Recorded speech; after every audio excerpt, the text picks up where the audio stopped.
What's up, everybody? It's Make It Make Sense. I don't feel like doing some funny intro. Like the video as the intro plays, because this Wendy documentary.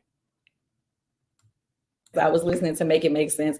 Shout out to Make It Make Sense. Thank you. Make sense to me intellectually. Sense Mims, who a lot of people have been asking to be on the show. Make it make sense. Make it make sense. Made sense. Make it make sense. You know what was up. Big moves. Surfer. Make it make sense. Tell me how you squeeze it. Make it make sense. Tell me about the things that you say. Make it make sense. Tell me about the things of your dreams. Hey, let me work out all the things in between. Make it make sense. Tell me how you squeeze it. Make it make sense. Tell me about the things that you say. Make it make sense. Tell me about the things of your dreams. Hey, let me work out all the things in between. Make it make sense.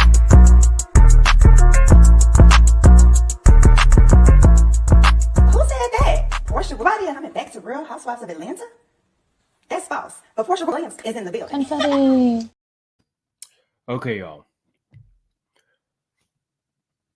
This documentary put me through every emotion imaginable. If you did watch it, then you literally witnessed someone in the throes of what seems to be alcoholism. She's suffering from dementia. I had to write it down.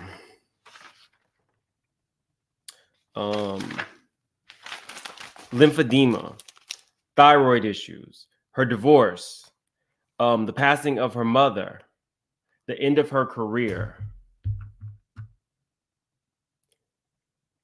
This was filmed in 2022,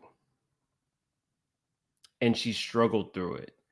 I can only imagine Wendy now at that facility.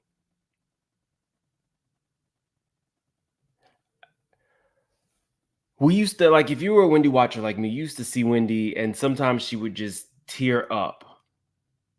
And you would think, oh, maybe she's just an emotional person. Now I'm questioning if those tears were actually moments where she was struggling to remember. It feels like when Wendy is overwhelmed, she starts crying. I don't know how any one person could deal with that. And the feeling of being trapped in your own body, having a thought, but not being able to verbalize it. That's really what I got a sense of when I was watching this. I feel like the general public is going to think that seeing her, she's mean and abusive. I would just tell you from personal experience, when my grandmother was passing, not the one that passed last year, but my other grandmother, my mom and my sisters and I, we all had, there was never a time when my grandmother was in the hospital that there was not one of us. Maybe there was 5 minutes. And my grandmother was like the nicest lady, but towards the end, she could be pretty like short with me. And I just took it on the chin because, she was in pain. It feels like these things have become insurmountable for her. So I feel like a lot of mysteries were solved in here. Everybody was like, well, why isn't her sister her guardian? Wendy doesn't want her sister to be her guardian because Wendy's sister won't allow her to drink. There was a time when the producers were asking her about her son, and anytime you talk to Wendy about her son, she really clams up. They said to her, or Will, the manager, who I'm just going to call the new Kevin in her life, Wendy is attracted to this type of man. More so a hustler than anything. And we're going to get on to Will, but I want to say this about Kevin because there were so many questions that I personally had. I'm sure you guys had them as well, as to why Wendy was not down there more. When asked if she wanted to go visit her son, Wendy says she couldn't. And then Will says, you can. And Wendy says, no, I can't. I don't have this. I don't have that. And Will says, you have all those things. Well, we now know that Kevin Jr. does not want his mother drinking. It's so many different. The whole conversation on Wendy, there are so many layers to it. On one hand, you have a woman who is on the decline. Anybody can see it. The only people who are not willing to acknowledge it are the people around her who are getting paid. So I absolutely agree with her son Kevin when he says that she's not going to get better as long as she has yes people around her. Of course not. If your check is contingent upon Wendy showing up, then you're going to make sure she shows up, whether she's drunk. These people said, we saw her this morning and her eyes were rolling back in her head.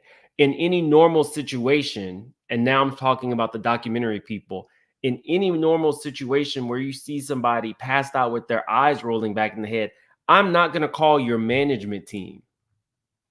I'm going to call I'm going to call the doctor. I'm going to call Kevin, who's her medical power of attorney, Kevin the son. And now we know that Kevin not only is her medical power of attorney, but he was made, he's her proxy.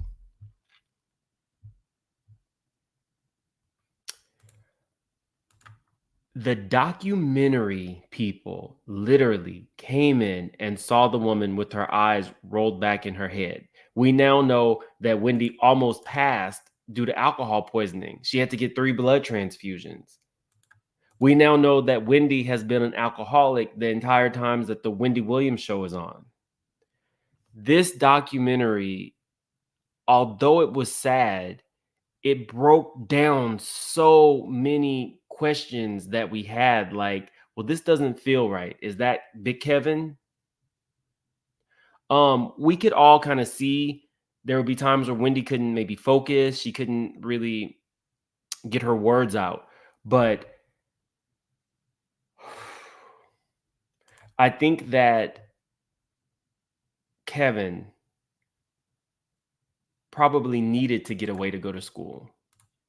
He acknowledges that his mom tried to maybe to a certain extent buy his love because she felt bad because of the alcoholism.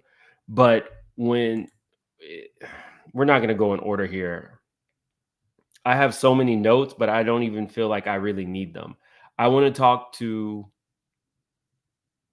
my feelings around this young man, Travis, who is her nephew that lived in the house with them for a few years. He said that his aunt would come in from work, grab her bottle, go to bed. So you have Big Kevin, who's really around with, as Wendy so eloquently calls her, your bitch and the baby. When Wendy replayed the story of Kevin coming in and telling her that he got his side chick pregnant, we got a glimpse of the old Wendy. She was basically like, F you, F her, and F that baby. And that is the Wendy that I remember. But those glimpses were few and far between. I was excited about parts of the documentary until I realized they were filmed at another time. I believe this was filmed maybe in Wendy's old house. Didn't she have like the black and white floors? So when she was lucid here, this was the old Wendy. Anybody who actually cares about Wendy, and I'm not talking about him because he's being paid and trying to make sure that he continues to get paid. Anybody who cares about Wendy can see that what Wendy actually needs is to be away from the spotlight. And, I don't really know. There's no coming back to a podcast, the Wendy Williams show. Those things are gone. What everybody needs to focus on who's actually caregiving for Wendy is quality of life. The problem is you have a person who is still capable of saying no. She's capable of saying that she does not want to be around anybody who will not allow her to drink. So what do you do in that situation? We fault Wells Fargo for taking the steps or seeing that something was off. I started looking up Wendy's net worth. They're saying that Wendy's net worth now is around $500,000. When she was on the show, she had around 20,000. I want y'all to like really think about this. I'm sorry, 20 million. I misspoke. If she ended the show with 20 million, she was paying Kevin payments monthly. She was paying $80,000 for her son's rent. She had paid $120,000 for his birthday party. The Uber Eats bill was around $60,000. You have your managers, your stylist, your driver. I'm starting to think, I still don't agree with Wells Fargo doing this. I think that little Kevin should have been working with a financial advisor and everything to ensure that Wendy could be cared for in the way that she needed to be, and he was cared for in the way that he needed to be. But if you have all of this money coming out, and at this point, no money coming in, and you're still spending like this, Wendy probably would have been broke before too long.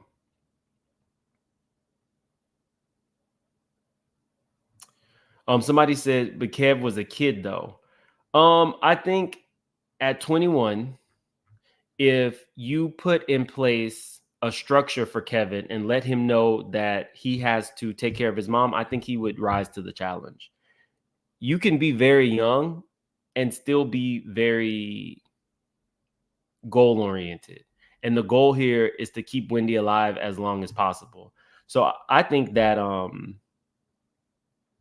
somebody said, who is charging $80,000 for rent? Kevin was living in a high rise in Miami. Wendy wanted to make sure that her son he went to a good school, and she wanted to make sure that he lived well to the standard that she could provide. And technically she's a millionaire. I'm just saying, based on Wendy not having a job anymore, the spending, they probably should have reined in the spending. But I still don't agree with Wells Fargo taking this woman's money. The steps should first be your family. Now, I could see her. Everybody was asking, why not the sister? Why not the sister? Wendy doesn't want the sister. I am super curious to get my hands on those sealed documents, though. If anybody can get them, it would probably be TMZ. Somebody would probably leak them to TMZ, but they say it was like $100,000. I wonder if it was more. I really do wonder if it was more. Do y'all see what I'm saying there? Was Big Kevin still able to get into the accounts? What in that? And I can understand now why the conservator did not want her name had to be redacted. They don't want her picture out there. She's probably feeling like somebody's gonna come and get her, because Wendy is really loved, and people don't understand this conservatorship, and I'm one of them. Oh, sorry. Riri nailed it. Thank you so much for becoming a member. And worry about yourself. Thanks for the super sticker. I appreciate you. We got over 2,100 in the chat. Definitely hit that like button. Where can the documentary be watched? On Lifetime, and I believe the Lifetime app. But be forewarned, this was some deep shit. This documentary was so very telling. I want to kind of break down the people who we saw. Let's start with Will. Again, I think that Will is Wendy's new version of Kevin. It feels like she likes somebody who's kind of like rough around the edges, and that really applies to Will. And I think she probably has a little crush on him too. But in the same breath of her telling us that she loves Will, she'll let you know that Will ain't shit. She doesn't like him. I think Wendy would, under normal circumstances, be classified as a tough old broad. and I think she likes that. But I don't think that she knows how to turn it on and turn it off anymore. Some of the stuff she was saying to people teetered on abuse. She told her publicist, she has a pretty face, but you need some liposuction. Go and make us some drinks that's going to put more calories on you. She said some really horrible stuff to this lady. But again, although I feel bad in the moment when anybody's getting berated, you speak like a publicist. When the documentary asked the publicist, pictured here, do you think that Wendy is sick? No, I don't. She gave a perfect PR response because her salary with Wendy is contingent upon things like this documentary, and it's contingent upon The Guardian allowing Wendy to actually even do a podcast. You had, I think this was like a business manager.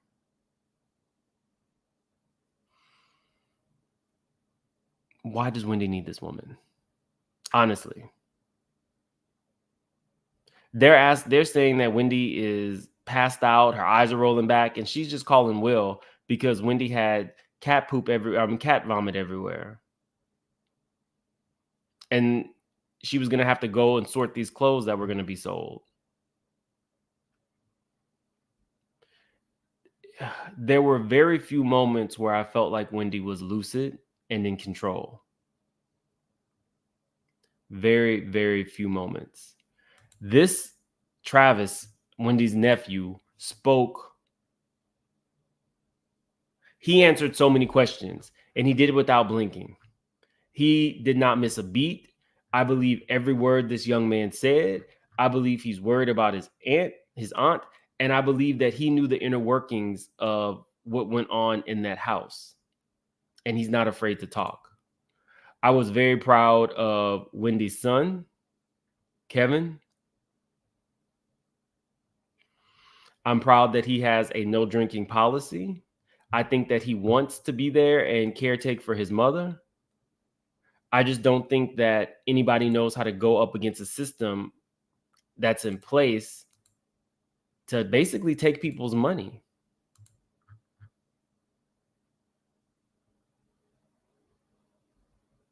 I feel like this system is in place to, in Wendy's situation, she's rich enough to hire somebody to do this for her. So I don't know, TD Jakes. You just teamed up with Wells Fargo, but it sounds like something else shady to me. They wanted to say that the bank has not been found of any wrongdoing because they are doing this under the terms of the law. So if it's not Wells Fargo's the problem, then the law needs to be changed. Anybody who has a sound mind, able-bodied sister or son who can take the reins to make sure that their loved one is cared for, I don't understand why that is not the first line of defense. What is that lady? I was about to call her weird looking lady. What is that woman, or what can that woman do that the family can't?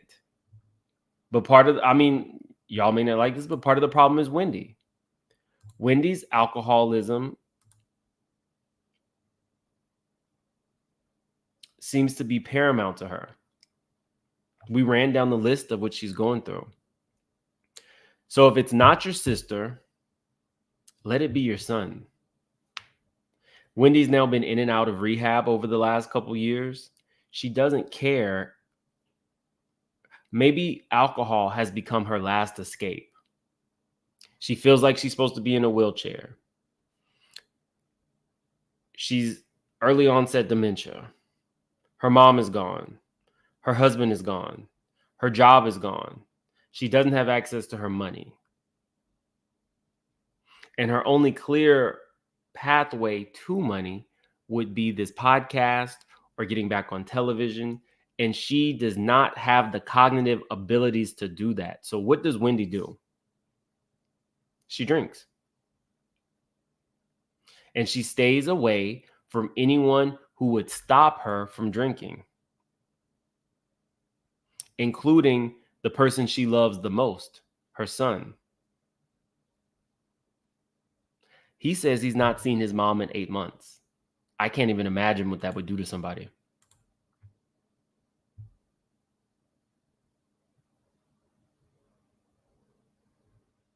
I have no idea. Somebody said, how much did she make from the documentary? I don't know. Oh, yeah, Matthew, the vape. So it's a lot of vaping and a lot of drinking. And people telling her she's fine, and people telling her that you're going to be back on top. One thing about Wendy is she likes those cameras. The one time that I saw her glow was when she was in front of the cameras. In the whole documentary, Wendy is a performer, but every other scene was this. And let's talk about this real quick. The money situation. Wendy had $15,000 just lying around on her dresser. And when he gave it to her, it was almost when Will picked it up and was like, you need to go and put this in your new bank account and all this kind of stuff. Wendy kissed it, hugged it, and put it in her chest. It was almost childlike. It was funny, but it was a little eerie as well. If Wendy has a conservator, how can Will create a separate account for Wendy and it's not under the conservator's control? Moreover, where are they getting this money from? Where are they getting the money from? This is going to sound bad, but what if somebody in her team is selling her out and saying Wendy's going to be here, so have your camera crews ready for these pictures, for these updates? I don't know where else Wendy would be getting money from. She kept saying, I have no card. We now know that everybody that she allowed had access to her Amex card. So her son and her both used the same Amex card. And if you guys remember, I showed you this. Hold on. Wendy Williams shopping with felon.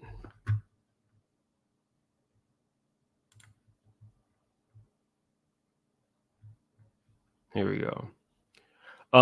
You remember a couple years back, we saw that Wendy was out blowing money with that convicted felon. Now we see Wendy teamed up with Will, who seems to only be concerned with getting her back on television because, again, that's how he makes money. I do think that people can come in and take advantage of Wendy. I don't know if the conservatorship is what she needs, but she definitely needs somebody who she can trust making sound decisions from her. Y'all remember this guy, right? Let's go back one.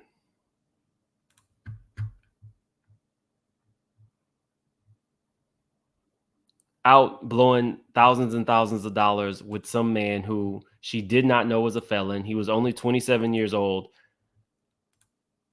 What do you do when you have so much money that nobody can tell you no? Nobody can technically stop you from doing anything, even if it's potentially at the cost of your life.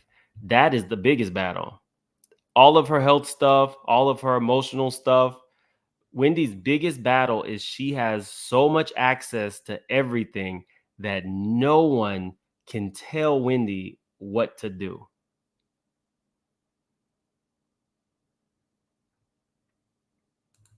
Somebody says her publicist needs a backbone.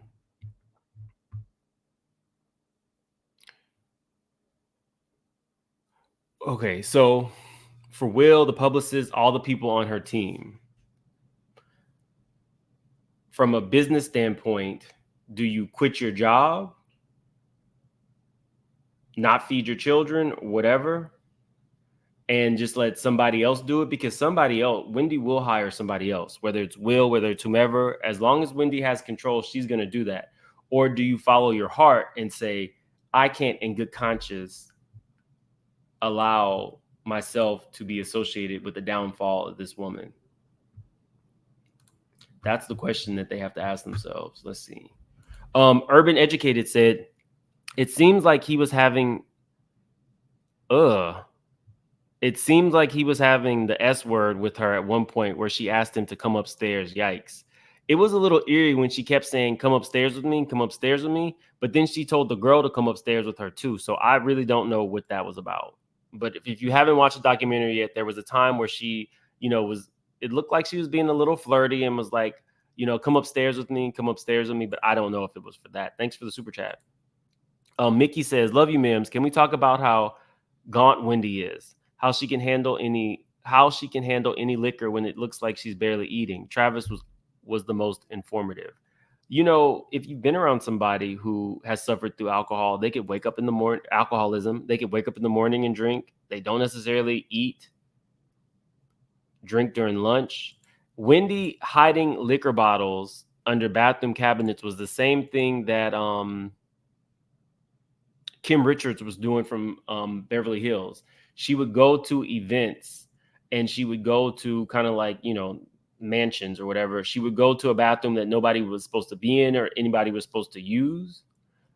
And she would hide liquor bottles so that in between scenes, she could go and drink. Wendy's no different in her own home. Will says he's throwing out liquor every day. Wendy needs extensive rehab. If she's going to fight, I think she's in the fight of her life right now. And we haven't seen her recently. Guys, this documentary was again shot in 2022. We've not really seen Wendy recently. Was it 2022? I wrote it down. The first scenes were May of 2022. Then I wrote another date down, August of 2022. It's now 2024. Yeah, Travis was the most informative. Thank you, Mickey. Sisterhood Society says this is dementia and the people in New York are leeches. Her whole team, I would agree with you. I definitely would. Lakina Norris, thanks so much for the super sticker. Abeen and Company says, unfortunately, Wendy is the problem with self-sabotaging herself. It's clear her addiction comes first. She has no friends. She pushed everyone away. I would 100% agree with you with self-sabotage, but, alcoholism is a disease. It's one of those things that bypasses what you might normally consider, the standard for, self-care, the standard for survival. It was super eye-opening. But I do agree that she pushes anybody away who's not going to allow her to drink. Heart of Inspiration. Hey, Heart of Inspiration. And thanks for the super chat. Wendy wanted to fire the financial advisor. That's why this kicked off. This was filmed in 2022, so they haven't seen her in years. The separate account is capped. Free Wendy. Oh, so the financial advisor was the one that tipped off Wells Fargo. I really wish I could get my hands on those court documents. Free Wendy to go be with her family and let that woman have quality of life. She has a whole lot going on. And the scenes where she would, still be trying to put on her wig, the scenes where nothing was right. Her hair. She didn't want the people to do her nails like that. She didn't want her stylist to pick her clothes. Parts of this were extremely hard to watch. Sisterhood Society said Wendy is her own worst enemy. She's being used by everyone around her, I guess. Will, the stylist, and the publicists are all using and placating her. Absolutely. As long as they get paid. Mrs. PT Heads Up says, Michael Jackson and Whitney Houston, both surrounded by yes people, and we see how that turned out. I pray that we don't see the same outcome to her. I'm with you on that. It's very difficult to tell a super rich person no, because when you say no, another person will, and they'll just keep the new person around. And thanks for being a member for 3 months. Bryn Cap 99 says, for Wells Fargo to get the court involved, money was being deducted quicker than it's coming in, and bills weren't getting paid by her in a while. Absolutely. Absolutely. But I still don't think that Wells Fargo and I feel like they should let Kevin take care of his mom. Okay, so I told you I didn't even really need the notes for this. I put that her manager talks a lot, and I can't really understand the relationship. When asked if he felt like she should be on television and that she was well, he said, "I don't want to ask questions about her health." He also turned the question around on the documentary person and said, well, do you think she should be on TV? You're her manager. If you can't with your chest say, yes, this woman needs to be back on television or back in the media, then you probably shouldn't be her manager. You think that, and he said it himself. What did they say? Your slip was showing. There were so many times his slip was showing. When he said, everything with Wendy goes viral. He's thinking of strategies to make money only. It's not going viral because the world feels like Wendy is on her comeback. It's going viral because the world is worried about her and the world can see that something isn't right. But he's thinking about, how can I make this into some quick hard cash? He's a hustler, just like Kevin. And that's why he should get the hell away from Wendy. He was a jeweler. How could a jeweler put a top talk show host back on top? And now I'm starting to understand more about the relationship with Kevin. Kevin probably checked out of that relationship a long time ago. But Wendy was his cash cow. And Kevin was probably her handler. I would not be surprised if the brunt of her ire went to Kevin.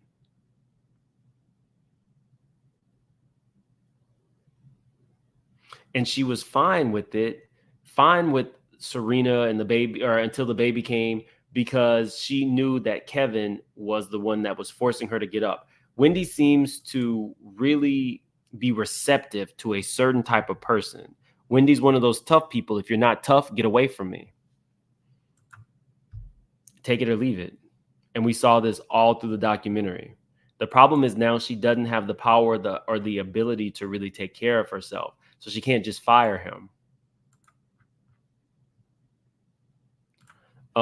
Mickey S379 says, Will knows something is wrong. It's why he speaks to Wendy like a toddler and leading a convo. He knows, they all know. They know, we know, the documentary people knew, we all knew exactly what was going on. We did not have a diagnosis until the other day, but we could all see it. Will doesn't want to see it. Will wants to make sure that he gets his return on, in my opinion, Will wants to make sure he gets his return on investment from Wendy, but I don't think he can be trusted. I enjoyed seeing Regina come on. Regina seems like a straight talker, straight shooter. She just put it out there. The problems are Wendy's mom passed away at a time that she was going through a nasty, public, embarrassing divorce. Her health has failed. Her mind is failing. Her body is failing. And now she's broke because the money that she worked so hard for is not accessible to her. I think Wendy does want to be around her son, but I think Wendy is in the throes of alcoholism, and being around her son is not going to afford her the opportunity to drink. And if she's not drinking, then she has to feel what is really going on in her life. And that is a non-negotiable for Wendy. If anybody happens to know Regina Shale, please, reach out to me. I wasn't joking when I said, if money is an issue for Wendy Williams' son to get some type of legal representation to really fight the courts on this, I would be willing to do, I'd definitely be willing to do like a GoFundMe in his name, with all proceeds going to him directly. I'm pretty sure we could get some people in on that because Wendy is really loved and beloved. And I think everybody wants to see Wendy just in a happy, healthy space surrounded by people who love her, and can help her with her alcoholism. On top of all her medical issues, I would definitely be willing to do that. But I would need to know specifics, because you don't just start a GoFundMe if money's not the problem. If they have an attorney already, fighting it, these people are rich. Wendy does not have access to her money. The Guardian does. Is the Guardian going to lot Wendy money out of her account to go hire an attorney to fight her right to be her guardian? No. Kevin was evicted from his apartment. That was a couple years ago. And the only way and what I've seen is he is doing like promotional stuff for like clubs, having like events at clubs. So no, I don't think any of them are rich. We know that Big Kevin is broke and destitute, had to sell his house. Allegedly, his baby mama is ready to leave him. No, I don't think that. I would need to know like from somebody close to the situation before I started a GoFundMe for a family, if they don't need the money. But the money would definitely just be for an attorney. Sisterhood Society says, yes, I believe Kevin checked out a long time ago, but stayed to keep her working. When he left, everything started to fail. She loves Lil Kev, but he stops her from drinking. How did Wendy go broke? She still has money. She just can't access her money. The Guardian is in control. So I'm assuming that means that the Guardian pays whatever bill she has, or if she's at a facility, the Guardian's paying for that. But no, I don't think that. I think that we think, oh, Wendy's rich, but I don't even know where the money that her manager is being paid. I don't know where any of that is. Sometimes managers will kind of like front you the money with the contingency that when you hit it big or you do whatever, you're going to pay it back. It was super weird for her not to be able to afford her vapes, but you got $15,000. The whole situation is weird. Somebody says she don't want to be saved. If the bank gave her the money, she would really be broke. I'm glad the bank put a hold on an account. She don't want to be saved. Will and the Guardian work together. Not surprised there. What new husband? Oh, Wendy did say she was getting married, but that's out the door. Now we just got to focus on, now we need Nancy Grace on this. I just want this lady to be okay. Wendy is sitting somewhere in a facility right now with no family, hasn't seen her son, the one person she loves.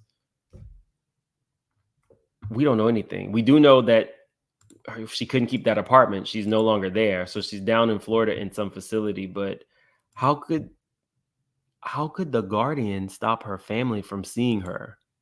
How does the family not know what? I can't imagine somebody taking my mom or one of my sisters and just saying, you'll see them when you see them, if you see them, knowing that at one point I had to call the ambulance because she had alcohol poisoning and needed 3 blood transfusions or she would have passed away. I haven't even gotten to the point where DJ Booth was talking about he was the only one allowed in her apartment, and he was the one that found her as she was literally passing away. And instead of calling an ambulance right then, he calls little Kevin. And then he says for legal reasons he couldn't tell it. But then we got the truth teller, her nephew, telling us that it was Booth who found her and Booth who called the son first. And then the son was able to call the ambulance. There's no way that Wendy needs to be this far away from her family. And the only people she has around her are going to be the people that work for her. That's clearly not working. We got like 3,800 in the chat. Let's see where we are on likes, y'all. In the chat real quick, how many of you guys actually watched it? Put a 1 if you watched it, and a 2 if you haven't watched it, and a 3 if you're just not going to watch it.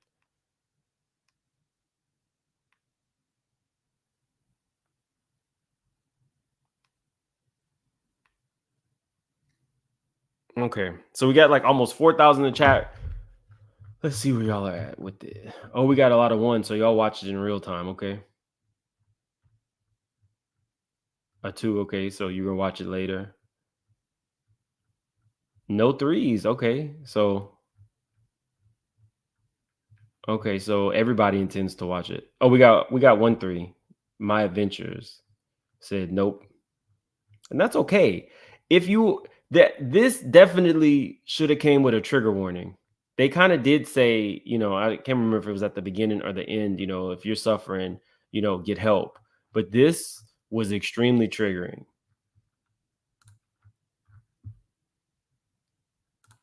Katana says, I feel bad for her, so sad, and she's praying. I think that's a sentiment for just about everybody. I know there is a subsection of the population who feel like Wendy's just getting her karma, but if you see this documentary, you know that the Wendy that was doing whatever is no more. This lady, this iteration of Wendy is more childlike. It seems like she's really scared. She's acutely aware that she's alone. She has unstable mood swings. She forgets when and where she's at. And I believe that she believes she can't see her family. That's how strong the alcoholism. Lexi Lean says it's dementia, not that she doesn't want to be saved. Lexi, I think the dementia in conjunction with the alcoholism, I think the alcoholism is why she doesn't want to be saved, because she doesn't want to be around anybody who would tell her no, that she can't drink. So in that way, I do think that she doesn't want to be saved. Do I think that she would like to be well so she could be back on television? Definitely. But I don't think it's an instance of her not wanting. I think she wants alcohol. If you watch this, you literally just witnessed the throes of alcoholism. You got an inside look at what it looks like. Rose Garden says, I wonder if Booth was cleaning up the scene, drugs, alcohol, and that's why he didn't call an ambulance immediately. Damn, I didn't even think about that. It could be. Because everybody is looking at her as a product. You just push her out and give her a hot topic and she'll riff it. But if you saw the documentary, you saw where it looked like she was trying to practice for her podcast, and it was something about J-Lo, and the stuff that she was saying just was not connecting. But that's a good point. Maybe Booth was trying to do something to make sure that when people came, questions weren't asked. Because at that point, they were still filming. She was still filming the show. The show knew. Suzanne, her producer, just gave a statement that she said she started seeing things in Wendy all the way from 2008 on to the end of the show. So they were all just there to kind of prop her up and make sure that the product made it to stage. Heart of Inspiration says, if they have guardianship of the person, they don't have to tell anyone whether she is, tell anybody where she is or what her health condition is. The dementia is alcohol induced. Her son had her sober. When she was walking with her son, she definitely did look more healthy. But I don't know what the fix for this is. Let's see if we can pull that up.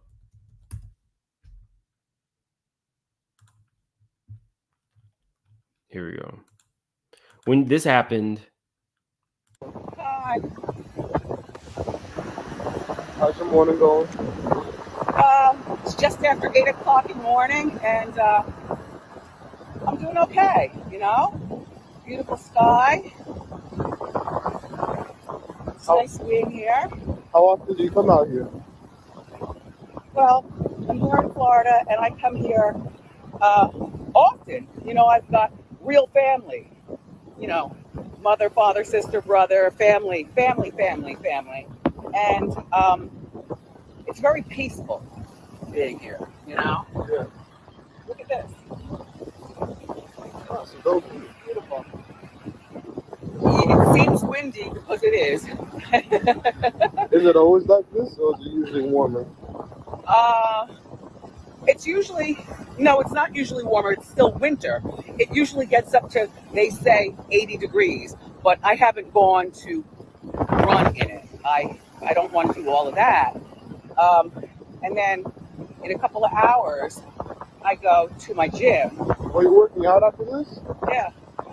Oh, wow. Interesting. Excuse me, you know that I work out all the time, even though you don't come with me. I go on my own.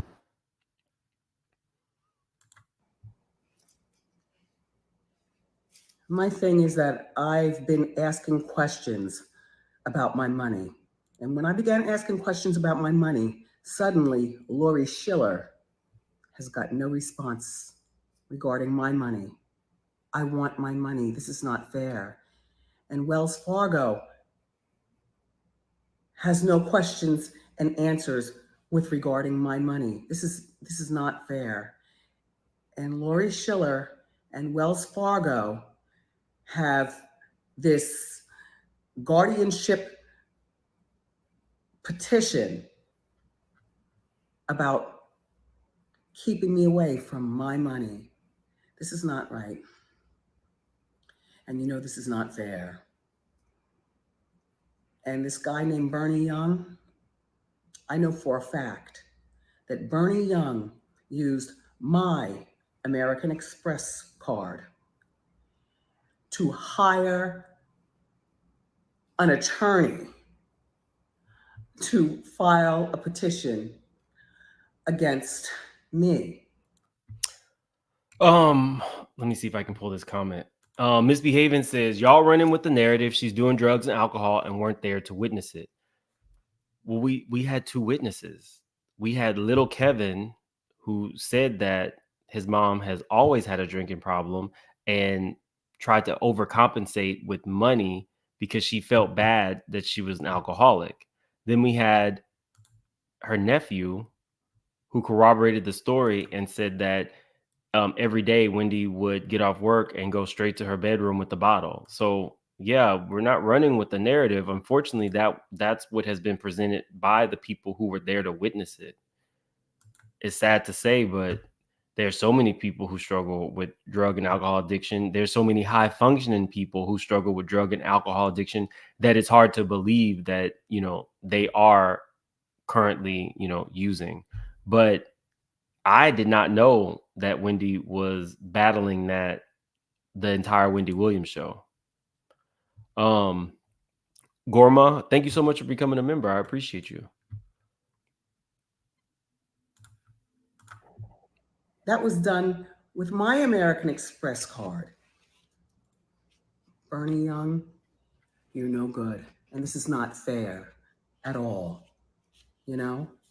And then there's this person, this a former doctor, okay, had medical information about me that I never even got. This was when she was lucid with her son. So y'all, I did laugh when she was like, I'm luxurious and I'm gorgeous.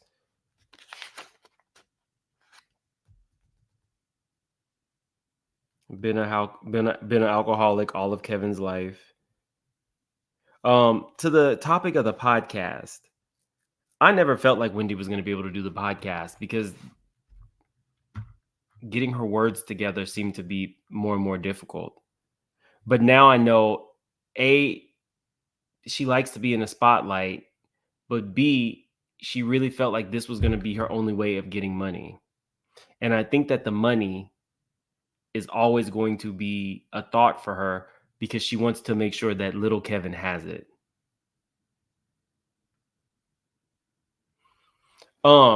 She was more lucid than she was for this documentary.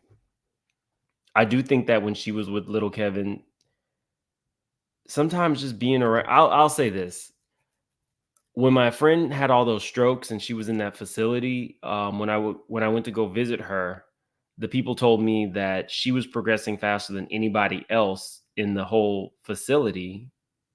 And these are stroke victims who can't walk, who can't talk, because she had something outside waiting for her, and that was her baby. You know, my friend who had just given birth, and then I think the baby was like a month old when she had those strokes and had to go into that facility.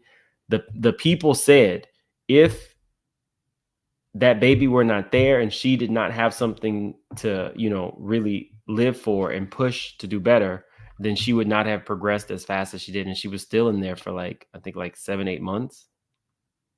So I do think that being around loved ones could probably help her. Do I think that any of it is going to help with the dementia? No. I don't think that any of this is curable. But what you can do is make sure when she does have a lucid moment, she's around loved ones and she has the best quality of life. But I don't know. I'm no doctor. So that I put down, this was important. Wendy says she wanted friends. She really wanted to get a new life. She wanted friends. But I think part of that problem was the friends that she chose were friends in the industry.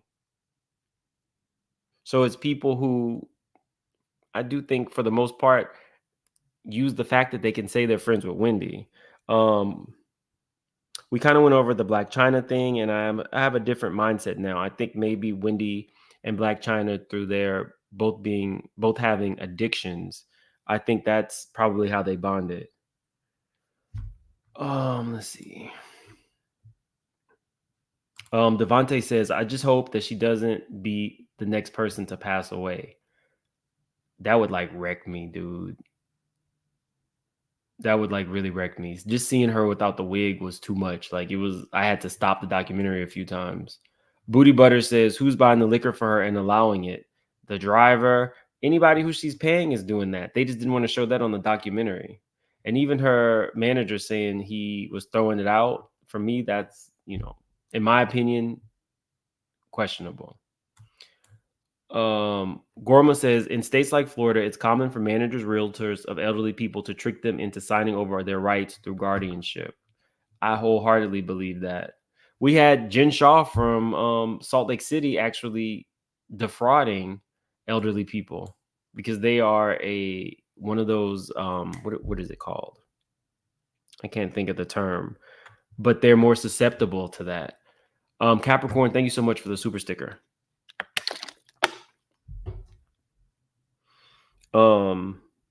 We went over her thinking that she couldn't travel. She hides the bathroom and liquor.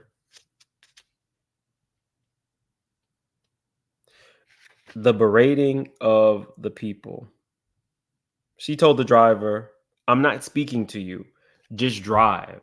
So she needed him, but she fired him multiple times because he told her no to liquor.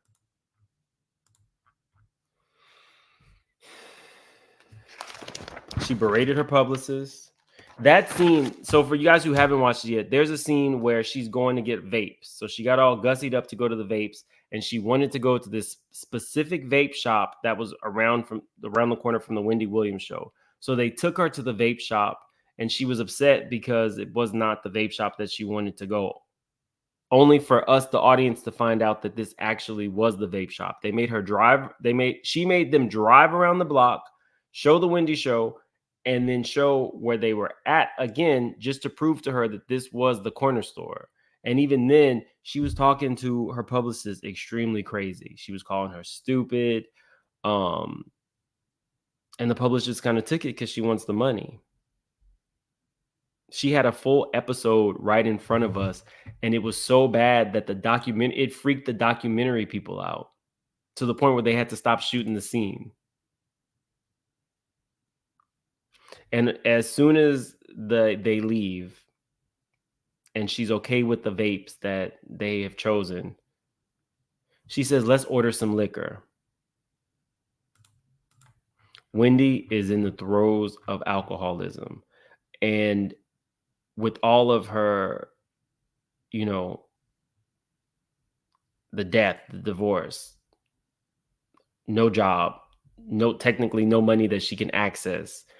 I don't know how she would get out of it. Alcoholism is hard to get out of if your life is great. How can we expect her to put down the bottle? She's probably thinking, what do I have left to live for? This woman needs prayer. This woman needs positive energy. This woman needs the guardianship ended. And this woman needs to be around her family. Her dad is still with us. Her son, I feel like he's capable. I feel like he can step up to the plate and take care of his mom. They need a financial advisor who is going to ensure that Wendy lives comfortably for the rest of her life, and to help Kevin through that.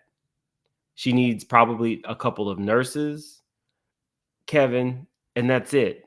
The business side is done. There will not be another Wendy Williams show. There's not going to be a Wendy Williams podcast. It's Wendy Williams living the rest of her life around people who love her, period. And who want to see her survive alcoholism. So there's 2 more parts coming on tomorrow. I was on the fence about watching it, but I decided to watch it because it was Wendy's decision to do this. But everything that I thought I was going to see in here, I saw a plus. Every horrible thing that I thought was right on my TV screen.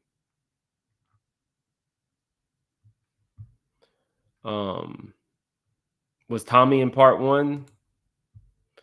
I feel like if you're talking about her brother, I feel like he's a user too.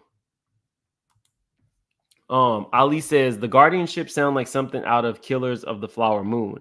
The bank is trying to make money off her money by making it seem that she and her family are incompetent. They want the man has to manage her money. Thanks, Ali. I agree with you. I don't know about the movie, but I definitely agree with your sentiments. When you have 20 million in Wells Fargo, they're making money off that because they can loan that money to somebody else and make money off that. So they don't like for people like Wendy to move around too much money or remove their money from their accounts because that's how they make money. Garma says the Netflix film I Care a Lot explains this. I'm gonna check that out. I got a lot of homework. The attorney told me that I need to watch something called The Secret, which I thought was a book, but my homework from the attorney is to watch that, and I'm gonna check out that Under the Flower Moon. And what is it called? I Care. I got a lot of homework, y'all. I got a hell of a lot of homework. I might do less commentary and just open it up to an open panel because I feel like y'all probably have a lot to say on this topic. They gave Wendy the Mariah Huck executive producer credit. I Care was good. She couldn't even remember where she lived. Yeah, that was a pretty sad part too. It won't feel like panel, please, tomorrow. Where can we stream it? I think you have to stream it through Lifetime.